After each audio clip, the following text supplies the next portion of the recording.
Bismillahirrahmanirrahim. Assalamualaikum warahmatullahi wabarakatuh. Selamat sejahtera. Jadi kita bertemu lagi dalam Ramadan yang ke-12. Okey. Semoga semuanya sihat. Jadi kita boleh fokus kepada hari ini untuk sesi perkongsian seterusnya, dan topik kali ini adalah berkaitan asas ilmu. Asas ilmu penyelidikan. Asas ilmu penyelidikan ni sangat penting dalam memandu dan memacu proses merangka, membina proses dan melaksanakan penyelidikan.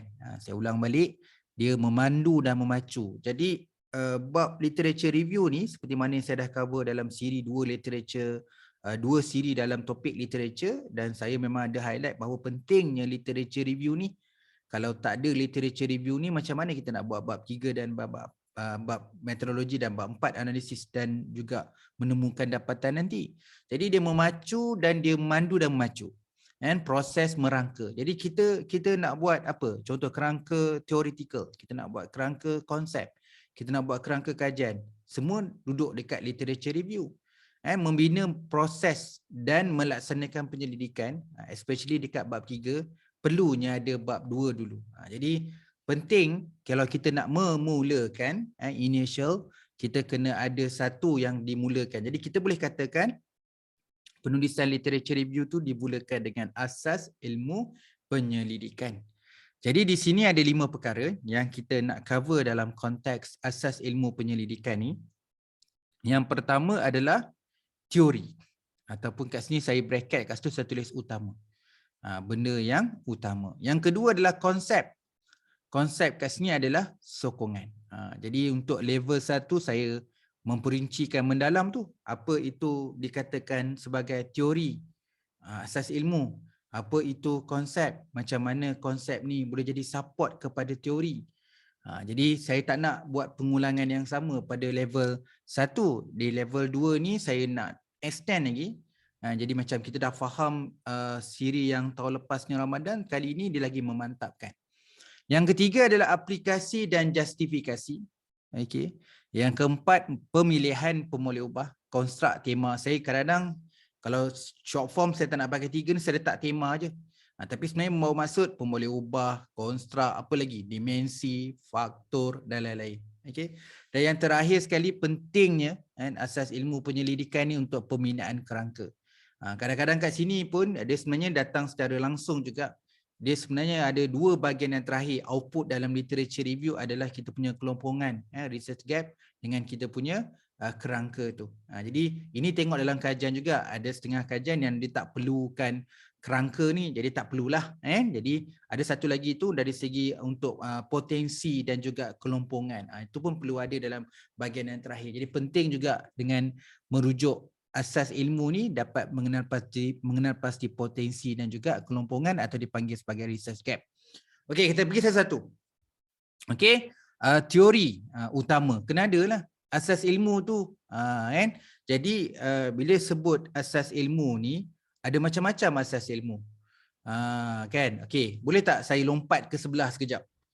Nak faham tentang 5 perkara ni, teori, konsep, aplikasi, justifikasi, pemilihan dan pembinaan ni, alangkah elok kalau saya beritahu apa yang dikatakan asas ilmu. Kita boleh katakan terdapat 10 asas ilmu. Dan kita kena hargai setiap penyelidikan dia ada asas ilmu masing-masing. Okey. Ada yang gunakan teori, ada yang gunakan teori, ada yang gunakan model, and ada yang gunakan kerangka, and English dia framework, prinsip, asas utama atau core, and fundamental, sumber agama, and akta atau polisi, roadmap dan pemetaan, strategi dan amalan. Katalah dalam bidang pengajian Islam, asas ilmu dia Al-Quran, sumber agama. Begitulah dia punya tesis, asas dia pegang, teori utama dia daripada Al-Quran. Itu dia punya asas utama dia. Jadi kita kena tahu yang itu, kan? Kalau yang kalau dalam bidang lain, kalau macam saya pengalaman ada 2 situasi. Masa saya buat doctorate, saya refer prinsip. Okay, masa saya buat PhD, saya refer teori. Jadi setiap penyelidikan itu ada aras asas asas ilmu dia. Itu yang sangat penting.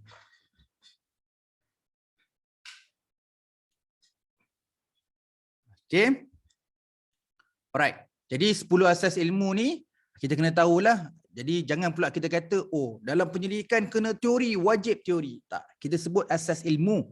So boleh ada teori, model, kerangka, prinsip, asas utama, fundamental, sumber agama, akta, roadmap, ataupun pemetaan, strategi dan amalan. Jadi kita katakan itu sebagai teori. Dan 10 asas ilmu ni tak semestinya jadi teori utama.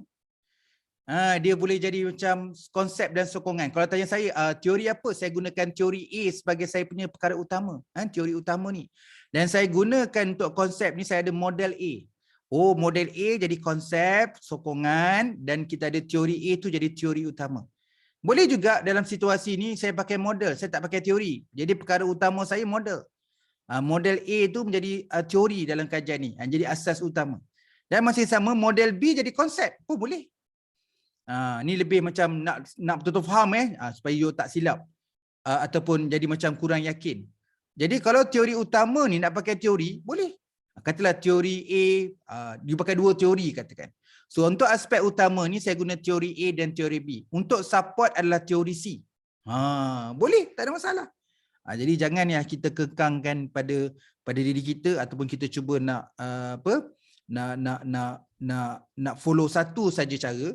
Iaitu kalau teori is teori. Bukan Jadi kalau kena faham dalam sebuah penyelidikan, semua dalam bidang ilmu mesti ada asas ilmu dia. Asas ilmu utama dia, saya pinjam kat sini term dia adalah teori.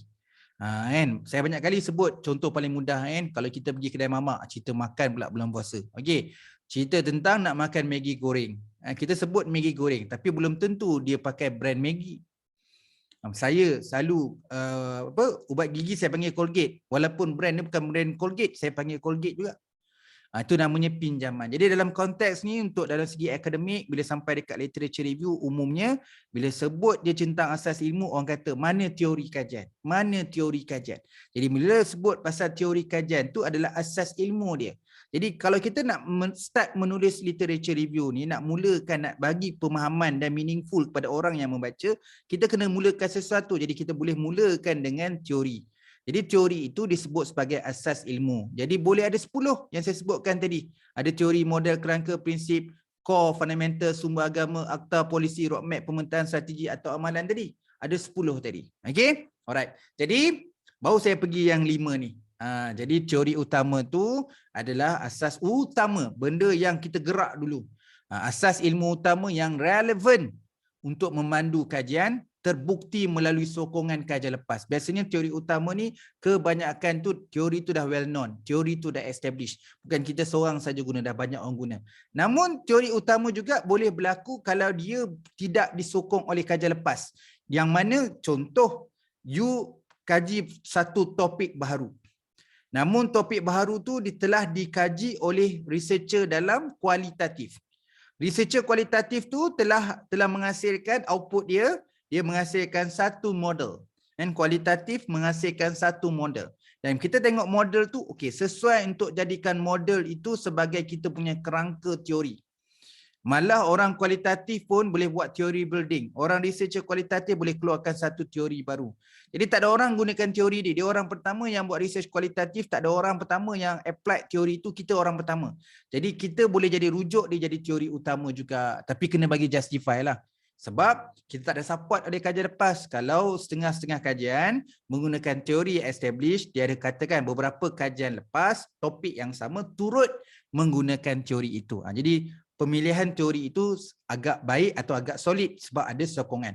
Namun dia tidak menghalang untuk mana-mana researcher untuk mengambil teori yang baru. Biasanya teori yang baru itu kita dapat daripada sebuah tesis PhD yang lepas. Atau yang baru dia grad, dia menghasilkan satu teori atau model tu kita boleh gunakan sebagai asas utama. Okey, dalam perkembangan, dalam menyokong asas ilmu, dalam nak menyokong asas ilmu tu mungkin jadi dalam research kalau tak ada konsep pun tak apa. Tapi kebanyakan kalau tanya saya sekarang ni agak sombong kalau kita tak ada konsep. Sebab bila sebut konsep ni adalah benda yang realiti sekarang. Mungkin teori itu dibangunkan ketika itu dan ketika itu situasinya. Kalau contohlah teori tu baru 2018. Contohlah saya ambil cerita teori tu 2018. Jadi bila teori 2018 saya ambil teori 2019, sorry minta maaf. Teori tu dibina 2019. Okey, 2020 you perlukan konsep juga. Kenapa? Sebab pada 2020 kita berhadapan dengan COVID-19. Situasi dia berbeza. Situasi dia berbeza. Jadi walaupun beza dia dipisahkan hanya 1 tahun, tapi kadang-kadang sebuah teori itu juga perlu ada sokongan. Jadi mungkin perspektif yang kita refer teori itu memang sama tapi ada sedikit berbeza. You ada perspektif yang berbeza. Okey, jadi konteks satu kajian tu dia sesuai dekat Jepun tapi tak sesuai dekat Malaysia. Jadi kita perlukan konsep dan sokongan dalam menyokong asas ilmu utama, mengimbangi realiti semasa, praktikal dan melengkapi. Salah typo kat situ kan, melengkapi. So maksudnya kat sini dengan kehadiran konsep dan sokongan ini dia saling lengkap dan melengkapi lah. So ibarat kalau macam kita ada manager, kita kena ada assistant manager. Kan kalau kita ada apa kata kalau CEO tu dia ada pegawai khas dia. Jadi yang menyokong dia dan sebagainya. Jadi dia perlu ada.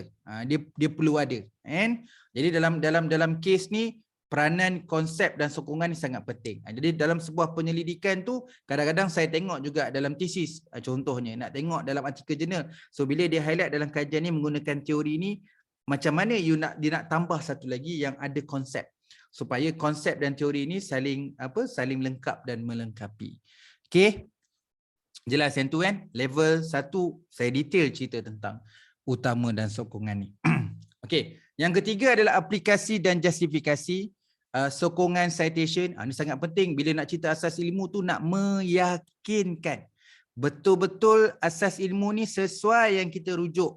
Sebelum kita nak cerita lagi perbincangan. Kita ni sebelum nak masuk fasa perbincangan kajian lepas, ni perkara awalan.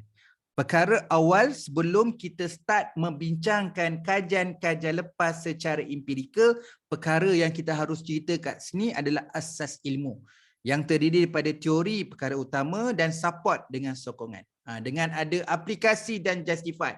Itu untuk meyakinkan, jadi perlukan citasi, perlukan sokongan citation, justifikasi semasa daripada akademia, kerajaan, industri untuk tingkatkan keyakinan. Okey, dengan adanya teori, konsep plus dengan justifikasi tadi, barulah kita boleh start tentukan kita punya pemohon ubah, konstruk, faktor dan tema. Jadi kita biasanya mulakan, bukanlah kata terhad tapi dengan ini, dengan adanya yang ini sebab untuk confirmkan kita punya pemohon ubah kena ada tambah satu lagi perbincangan kajian lepas.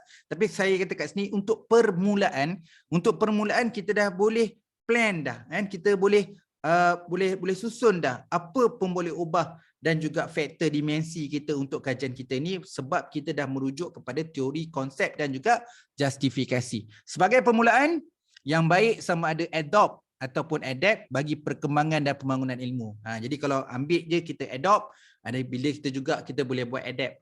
Dengan adanya konsep sokongan tu, possibility untuk adapt tu ada. Kan? Alright, yang terakhir adalah pembinaan kerangka ataupun saya sebutkan tadi adalah potensi untuk kelompongan.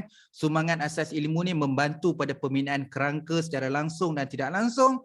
Jadi possibility dalam sebuah penyelidikan kita ada 3 kerangka. Kerangka teori, kerangka konsep dan kerangka kajian. Untuk 3 ni kita ada 1 Ramadan selepas ni yang khusus untuk membincangkan ketiga-tiga ni. Jadi penting kan dalam asas ilmu ni sebenarnya dengan cerita tentang teori ni juga akan memberi satu gambaran atau memperjelaskan potensi penyelidikan ataupun research gap seterusnya kepada pembinaan kerangka. Jadi penting asas ilmu penyelidikan ni juga saya rangkumkan dalam 4 perkara di bawah tu, iaitu pentingnya utama dan sokongan dalam memandu solusi untuk setiap research objektif, research question dan research hypothesis. Okey, boleh hanya satu. Jadi sebut kat sini teori ataupun konsep ni boleh lebih daripada satu. Boleh satu atau lebih daripada satu dan dia akan menjadi saling lengkap dan melengkapi. Okey, dia boleh jadi langsung atau tidak langsung, yang relevan disokong dan justifikasi. Jadi dalam literature review ni yang penting adalah cara kita menulis, naratif. Jadi kalau dia berlaku secara langsung, cara kita melaporkan. Cara yang melaporkan contohnya, kita refer satu kajian tu refer model, tapi model tu ada refer teori. Yang tu pun kita boleh highlight. Contohnya dalam kajian lepas, Abu telah menghasilkan satu model. Model ini juga merujuk kepada teori ini. Kita sebenarnya nak beritahu bahawa rupanya kita refer model tapi model tu refer teori. Jadi sebenarnya wujud kepada jalinan tidak langsung tu. Jadi benda yang sangat penting kenapa kita kena mulakan dalam literature review dengan asas ilmu ini untuk menggambarkan perkembangan ilmu, memperbincangan kajian lepas. Okey, satu term yang digunakan dalam penyelidikan adalah humble. Kita membuat sesuatu penyelidikan, kita tidak melupakan research yang lepas. Penemuan pengetahuan yang dahulu. Jadi sebab pentingnya teori dan juga konsep ni. Teori mungkin lama, untuk mengimbangi teori itu, sebab tu kita kena ada konsep sokongan itu untuk mengimbangi realiti itu. Jadi kita sesuai untuk kita mulakan perbincangan kajian lepas. Jadi kan kita ada outline dalam bab literature review yang mana di peringkat awal ni kita cerita tentang peranan teori dan konsep sehingga kita boleh menghasilkan sesuatu dekat bahagian kerangka tu. Tapi dalam penghasilan kerangka mulai ubah konstruk tema tu, dia ada satu lagi sisi lain iaitu perbincangan kajian lepas. Okay, saya ada perkongsian nanti untuk Ramadan ke depan untuk saya khususkan topik tu macam mana kita nak menulis literature review berdasarkan perbincangan kajian lepas untuk menjawab ataupun berfokuskan research objektif, research question dan research hypothesis. Okey, terima kasih semua. Saya rasa itu saja untuk kita punya perkongsian asas ilmu penyelidikan. Mohon maaf jika ada sebarang kesilapan dan kesalahan. Semoga kita peroleh lagi ilmu baru dan tambah baik ilmu ada dan semoga bermanfaat. Okey, terima kasih. Assalamualaikum dan selamat sejahtera.